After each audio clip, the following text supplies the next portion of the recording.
Sinzi ibintu nimba warigeze ubyitaho, gusa ukiri umwana wabonaga umwaka umwe nk'aho ari ahazaza hose cyangwa iteka ryose.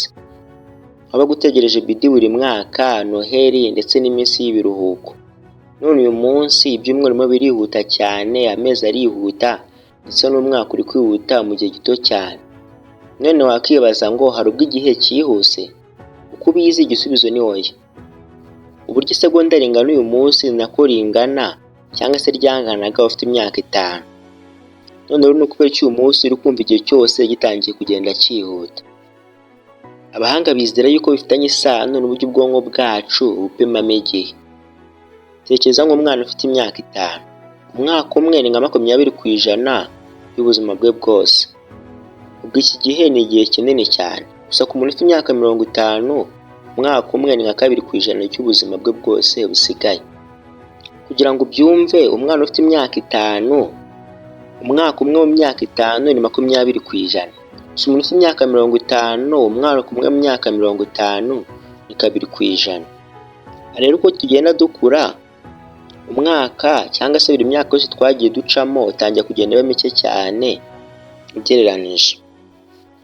Kubera iyo mpamvu rero ubwonko bwacu butangiye kugenda bwishyiramo nk'aho buri mwaka twagiye dutambuka uri kugenda uba muto cyane ugereranyije n'uwawubanjirije. Gusa tuvuze ko ariyo mpamvu gusa twaba tubeshye. Hano hari indi mpamvu utigeze witaho. Ubundi memories cyangwa se inzibutso zacu zigira uruhare runini mu buryo tubonamo igihe. Nk'urugero, tukiri abana buri kintu cyose twabonaga cyabaga ari gishyashya. Umunsi wacu wa mbere ku ishuri, twiga gutwara igare, tugira inshuti nshyashya, tujya ahantu hashyashya.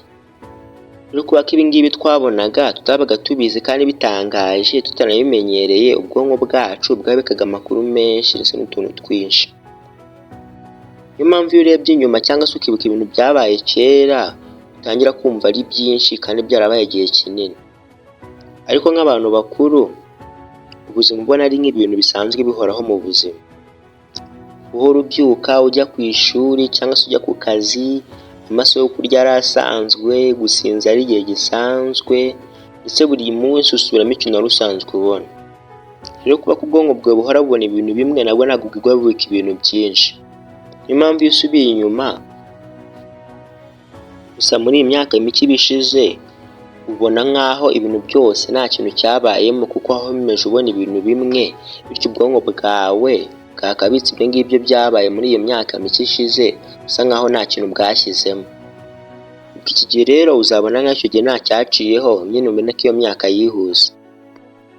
Nk'urugero kugira ngo ubyumve, cya cyumweru bashyizeho iminsi y'ikiruhuko, mbega muri make nko mu biruhuko habamo utuntu dushyashya utari usanzwe umenyereye, utangira kumva nk'icyo cyumweru cyarabaye kirekire cyane, kuko habayemo ibintu byinshi utari witeze kandi utari witeguye mu buzima busanzwe, cyangwa se ngo wari usanzwe uhura nabyo buri munsi. Gusa icyumweru gisanzwe, wenda niba ari cyo ishuri cyangwa se icy'iwanyu usanzwe umenyereyemo, ubona kigomeje kuba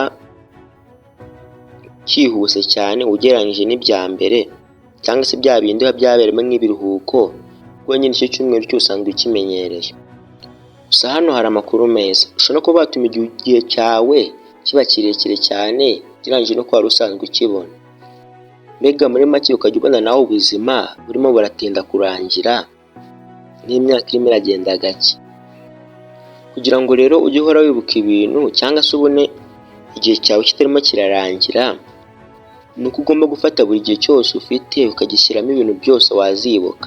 Ukajya nk'ahantu udasanzwe umenyereye, ugakora ibintu utari usanzwe ukora, ku buryo buri munsi ubonamo ibintu bishyashya cyane, mbese ukabona umunsi wanze kurangira. Rero ugenda uvumbura ibintu bishya, iga ibintu bishya, ukora ibintu bishya, ndetse uce n'ahantu hashyashya, ubuzima bwawe buzamara igihe kinini. Cyane cyane mu bitekerezo byawe. Njye nari iFabrics, mwakoze kunyumva.